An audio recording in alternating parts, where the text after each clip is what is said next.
Hamlet, this is the melancholic. Hamlet is idea-oriented. Melancholic people are slow, deep, and they have a lasting reactivity, so deep. There is a special depth in the melancholic. What are the positive tendencies of the melancholic? They are deep, reflective, contemplative. They are idealistically oriented. The melancholic longs for perfection. They want perfections in everything. He is orderly and diligent. He is easily consistent, faithful, patient, and persistent. He can handle the big crisis with grace and aplomb. He is self-motivated. He doesn't respond to the promise of reward nor the threat of punishment. The melancholic people are self-motivated because if you promise them bonuses in the end of the year, this has no impact on them. They are independent people from this point of view. So you see, they are deep people, reflective, contemplative, faithful, patient, persistent. But their negative tendencies would be, they tend to be self-absorbed. What is self-absorption?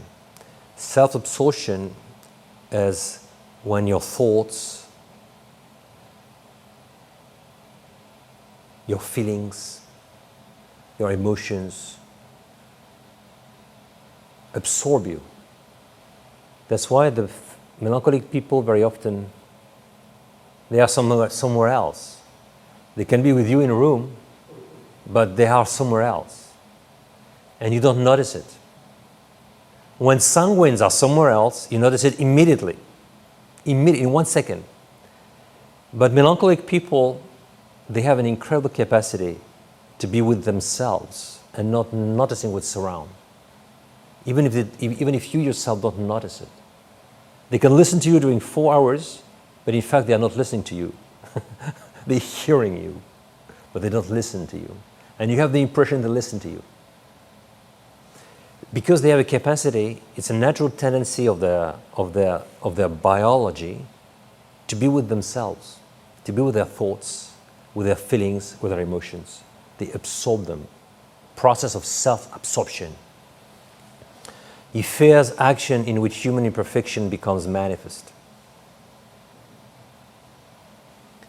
Because melancholic people love perfection, and they know perfection is in my head and in my heart.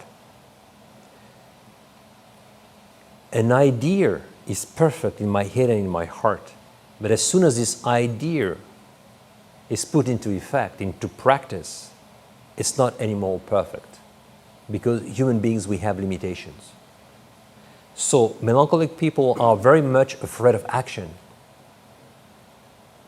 because they love the beauty as perfect beauty. They love the idea as perfect idea. But as soon as action is involved, they are extremely afraid because action means lack of perfection. You see, it's not like the choleric. Choleric is the opposite side. The choleric doesn't care for perfection. He wants action. But the melancholic person is very much about the beauty, about the perfection itself. So as soon as you have action, you're losing in terms of perfection. It's what we call idealistically minded people. That's why it's a challenge for them. We'll see it's not easy for them to be bold. It's not at all easy for melancholic people to be bold. He tends to be pessimistic, to magnify difficulties. He doesn't like to run risks. He's extremely moody. He tends to be a bad team player. Melancholic people are not team players, not at all. The sanguine are very good team players. because they love human beings, they love people, they love the collectivity, they love to have fun. But the melancholic, it's not their thing. It's not their strong point. They don't like very much to work in team. They like to work alone. In a team, a melancholic feels that he is like the others. He's just a number in a team. And for him, it's very, very difficult to bear. He has a sense of personal dignity that is very different than a choleric or a sanguine. So they don't like teams. Don't like teams at all. They are not team players. He tends to be critical or judgmental of others. He tends to be overly sensitive, susceptible, and unforgiving. Because they are deep people, everything that enters the mind and the soul and the heart of a melancholic is something that will turn during a long time inside him. It will not get out easily.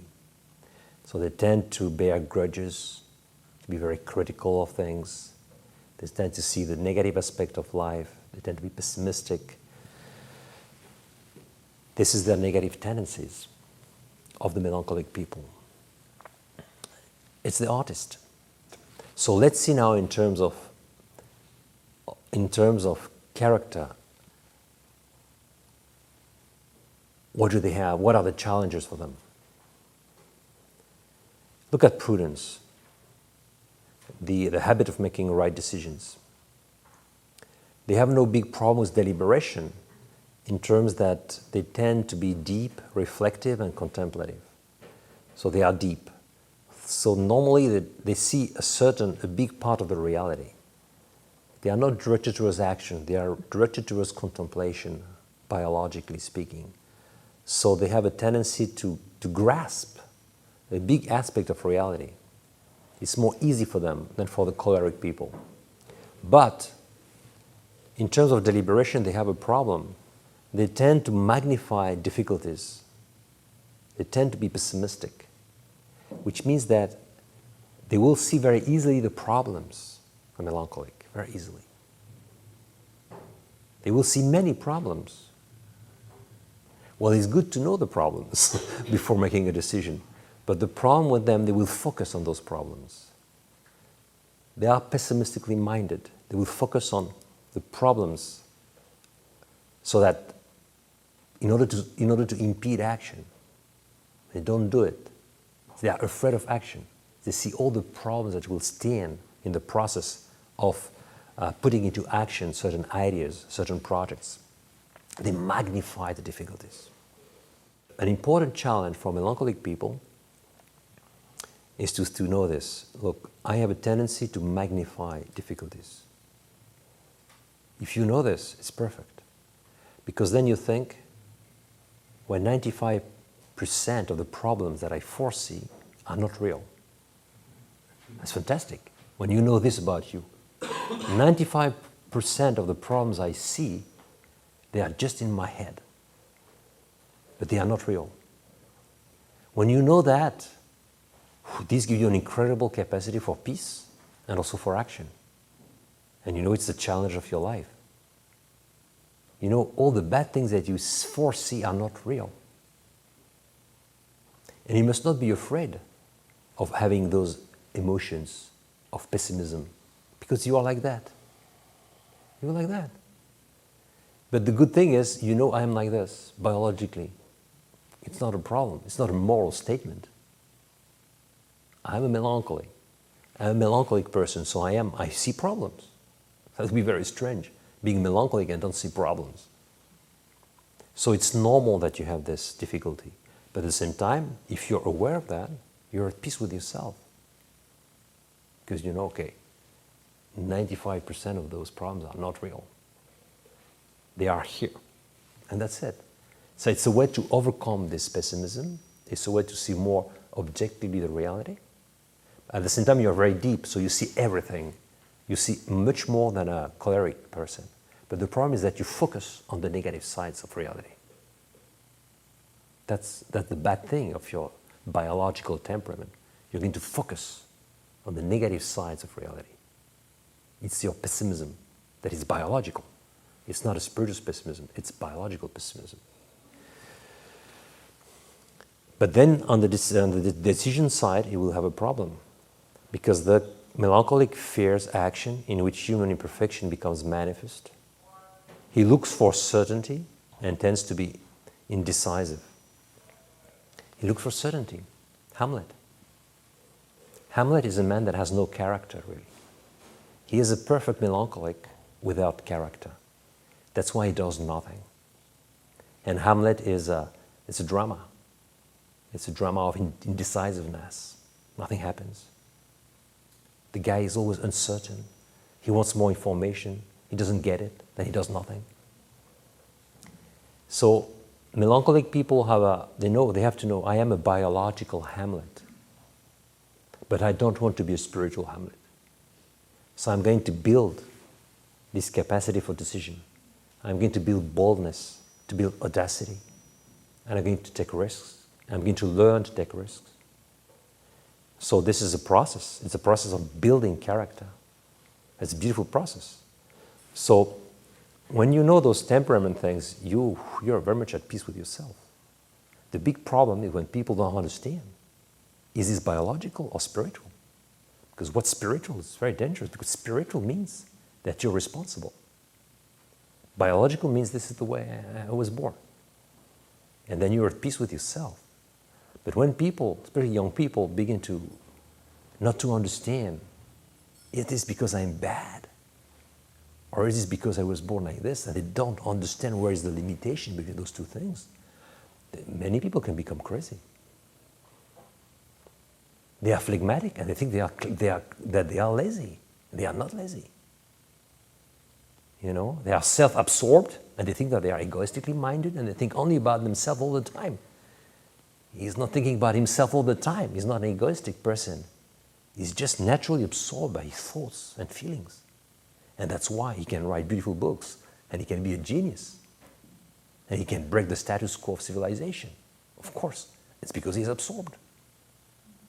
If you're not absorbed, you don't write things like Tolstoy. Dostoevsky, Tolstoy, Chekhov, all those great guys, they are famous. Why? Because they were self-absorbed. It's obvious. So the self-absorption makes that these people become very creative. And they can do incredible things in terms of artistic presentation, creativity in general, writing, speaking. So they are the artist. So this self-absorption is not a sin. The sin is when the self-absorption becomes a real limitation because you are totally unable to overcome it. People like Dostoevsky and Tolstoy, they overcame the self-absorption. They used it for the best, but they overcame it through action.